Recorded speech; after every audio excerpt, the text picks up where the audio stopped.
Hey you guys, welcome back to the channel. So today, as I think I mentioned in a previous video, that I ended up purchasing the Leatherman Wave Plus. Now, to me, I've never understood, you know, as far as that pricing goes, why anyone will purchase. But for the purpose of the channel, I decided to make this purchase. Now, it was really just for that purpose because, to be honest with you, at the price of what a wave goes for currently at the time of the video, $120, I would not see this as something to me worth purchasing other than for the purpose of displaying comparison on this channel. Now, obviously, you guys know on the channel, we do things like a little bit of EDC, things that guys should carry on them, things like pens, multi-tools, accessories, watches, things of that sort, just kind of things that help better yourself. And obviously, I've done a couple of videos where we've deep dived into different multi-tools that have been on the channel by Byberry, Fleesa. I have a Leatherman Wingman, which is something on their more lower entry level end, which at the time when I purchased it was about $35. Now goes for $70. So what should have been a low end is now very expensive. And the Wave at that time when I bought my Wingman was, and this is maybe 2017-ish around. This was going for about $70 and now it goes for 120. So it's almost double the price that was. Now,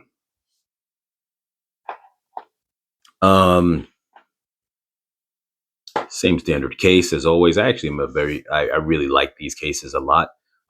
Even though you'll get the same case on the lower end ones or the higher end ones like this, because this is my Wingman, and you see it's the exact same case. I actually like them, and one thing that's interesting is that I think that the cases are done in a different way. I'm just going to throw in the Fleesa real quick, just so you can see the case of the Fleesa, and the reason why is that this case, for the most part, feels like almost the exact same type of case in terms of the way it feels. But one small difference is this one has the elastic part that fully covers the side, and this one has the elastic part on this angle right here, and then that part is a non-elastic part of fabric. And the reason why, to me, I noticed that as a difference is in terms of general and practical use. As is, they feel the exact same. There's really no difference in terms of that little stitching difference. But I think long term, being that this is more of it is elastic, if that starts to say wear later on in time, this will get loose and more wider, where this right here has a smaller portion that's elastic because it's only just half of it, because you have this other piece of fabric that is not elastic. So that was just something I noticed. But in terms of how they feel right at the box and when they're brand new, there really is no difference. But I just want to point that out. Now I'm going to jump right into it, and I'm going to jump right into it with starting with all of the, let me put this as the box aside.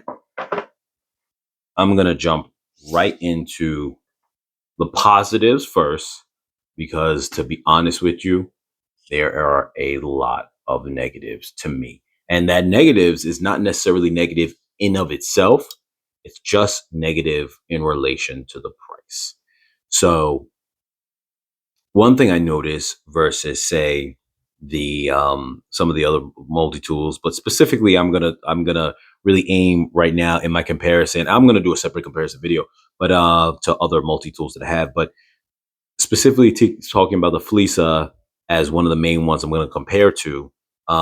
Just when I reference it, is only because it's the one that I feel is most close that I have towards the Wave.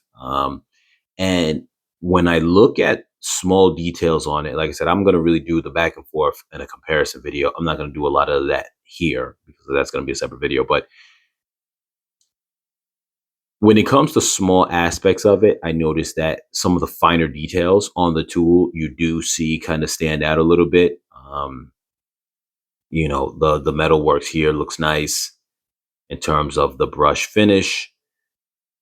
Here you have almost like a different kind of material here, which kind of more of like a sandblasted or whatever kind of look to it, which is nice because you're getting different aspects, different what's the word I'm looking for? Textures along the tool.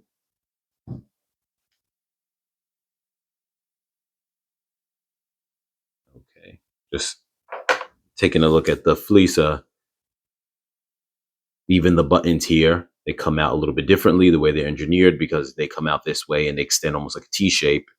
And you can see just dimensional wise there, you can see there is a bit more detail in it. There's for the pocket clip. Well, the opening for the pocket clip doesn't come with a pocket clip, which is definitely a huge strike at this price. So a lot of the tiny little details are a bit better uh, versus, like, say, one of the clones. But at the same time, are they practical, those little details? Not really. I don't think they make a huge difference. So one thing I had noticed also that was pointed out in a review video of this, which I didn't know, is, and you don't have this on the clones, but you do have it on the new Gordon clone, which is at Harbor Freight. I tried to look up to see if any of one of those are near me, and they're not. But before I end up saying this doesn't exist on the clones, because it actually exists on that clone. But if you open this up, there's something about the mechanism that causes the tools, the inner tools, they can't come out when it's in this position. When the pliers are in the open position for the pliers, they can't come out. There's like a locking mechanism that it won't come out, and I'm trying to pull it out. So that, okay, only for the knife. It doesn't work for that. Let's see, does it work for this one? Yep, for that knife too, but not this one. Okay, so for the knives, it's a way to make sure the knives don't come out. So that's something that's interesting.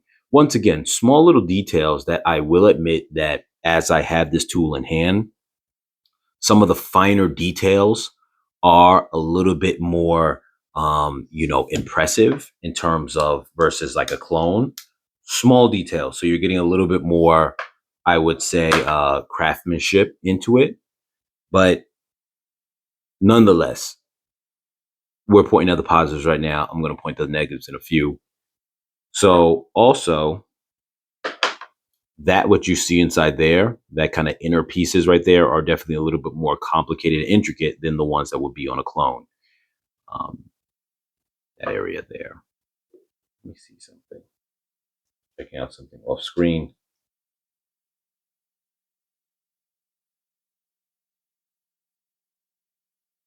And so the wave is a little bit thinner than some of the clones, and I think anyone would kind of suspect that right off the bat by the fact that the inner tools are a little bit, well, I mean, you got this bit driver, which is slimmer. Let's just run through the tools real quick, what they have on here. You've got, and I'm not going to go into the little where they tell you, oh, there's like 18 different things. We're just talking about the big chunky pieces that we're looking at firsthand. You got the bottle opener, can opener. You have your screwdriver with the double bit. You have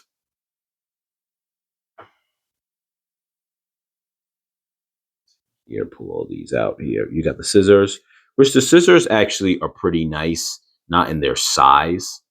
That part, definitely not, but just in the scope of that.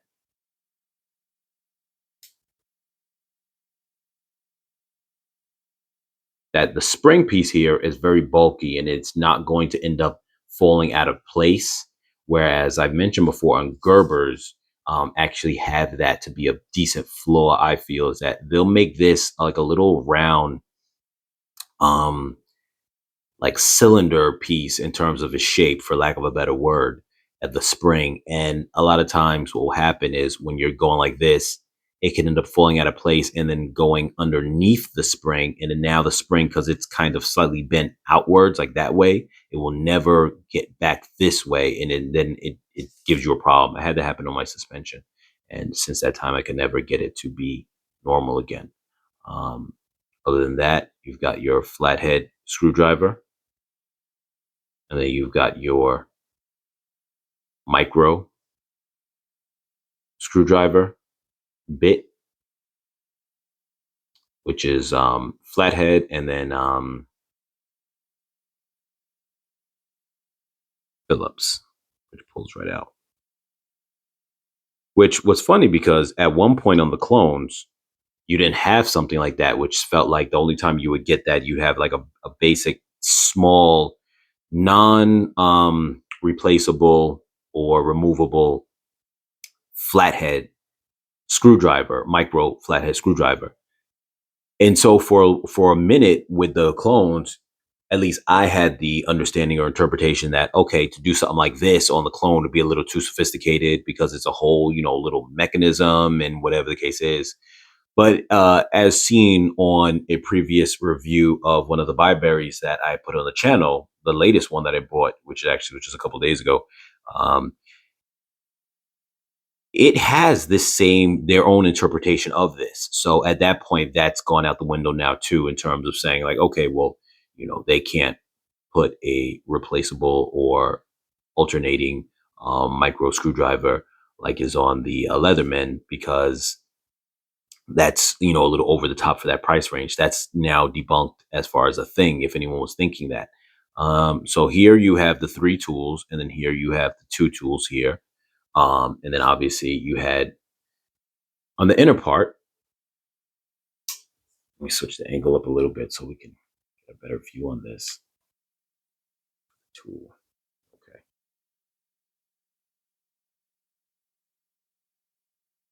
Put these away. So you've seen all these tools. I'm going to come back to the bit driver in a moment.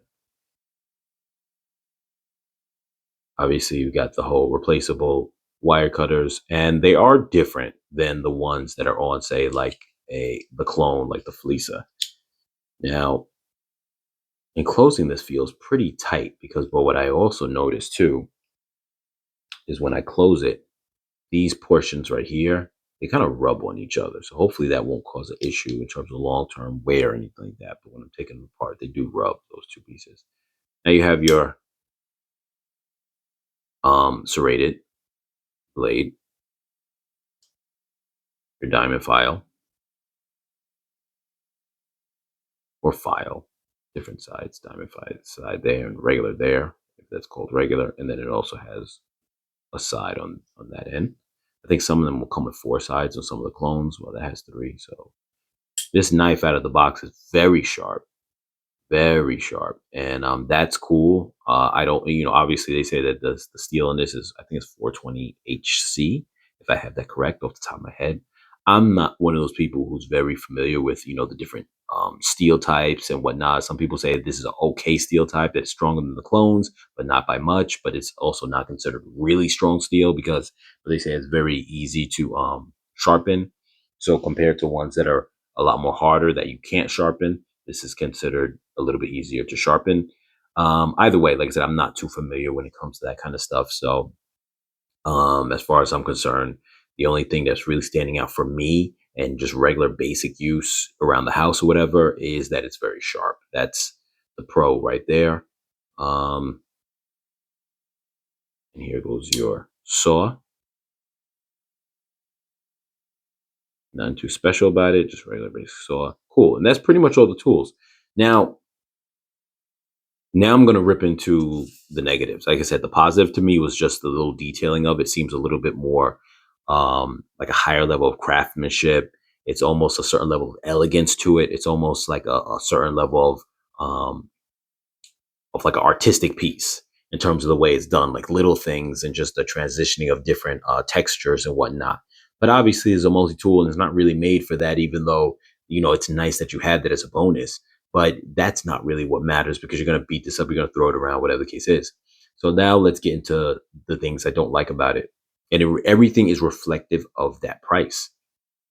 First off, just off the top, you're getting nothing special that doesn't come inside that doesn't come in one of the clones. Like there's nothing that you are getting from this that is not coming with one of the clones. So it's not like a thing where it's like, okay, well, this is giving me some in addition or more special than the clones. It really isn't.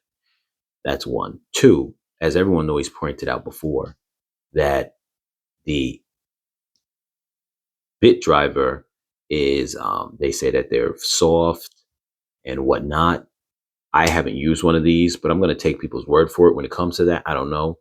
But what I am going to tackle on when it comes to this, in terms of, you can see the numbering type that they have on there.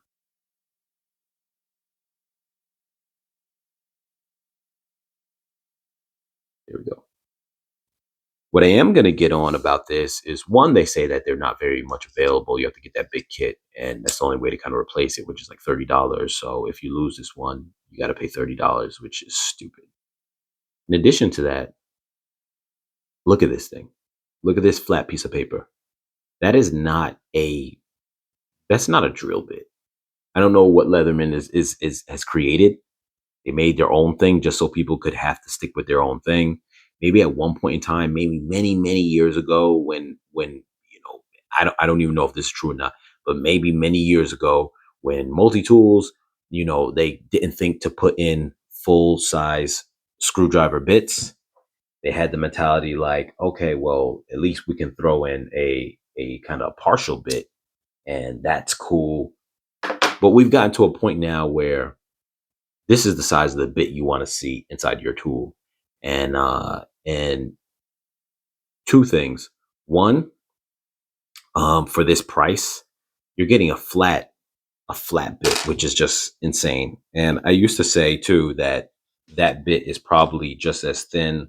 I want to see right now. I know I've said I'm not doing like a major comparison video right now, but I used to always say that that bit tip is probably just as dimensional as the non-replaceable one on my Leatherman Wingman. And yeah, for the most part, they are pretty much like the same thickness. That's a shame. That is a shame. For paying $120, this makes absolutely positively no sense at all. This is not really a screwdriver bit. This is, I mean, it's a bit, but at the same time, that's not a Phillips, I guess is what I mean to really say. That's not a Phillips. That's a um, flathead screwdriver that has a little bit of dimension to it to try to make it feel like you're getting a Phillips. That's not a Phillips. That's a Phillips. Like that movie in Crocodile Dundee where he's like, that's not a knife. This is a knife. Like this, that's not a Phillips. So it just blows my mind that Leatherman, people have said this tool's been out for what, 15, 20 years, maybe the original one. It blows my mind that you won't innovate and actually change it up. I'll tell you how their bit should be looking. It shouldn't even be, this would be a step up from it, but they shouldn't even be giving you that. What they should be giving you, and this is from the Gerber armbar drive. That's what they should be giving you. They should be giving you that magnetized in a housing, not just from a spring or even the ball dents, because the ball dents are fine. There's nothing wrong with that. But at this price, I want a magnet already put into it. I want it dimensional. I want it to feel like I'm getting premium. That's what should be inside here. So that's horrible. That's horrible on their part. I could go on and on just about that piece alone.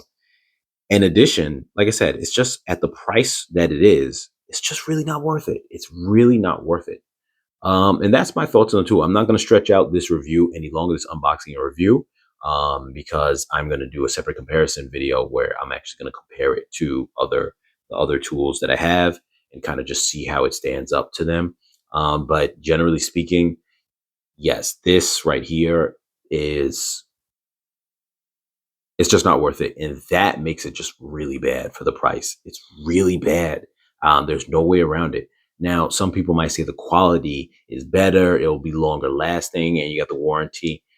Fine. Maybe it will last longer. Maybe you could beat it up a little bit more. And then, hey, if something breaks on it, you can, have them replace it. But one thing I found out recently, because I'm actually going to be sending in my Leatherman Wingman that I didn't realize, had issues with it, which was the fact that it actually doesn't close. And I just thought at the time when I bought this, well, that's how Leatherman are. They just don't close. And then someone on a thread somewhere had said, oh, they're not supposed to be that way. And they sent it in and was able to get it, repaired or fixed or replaced.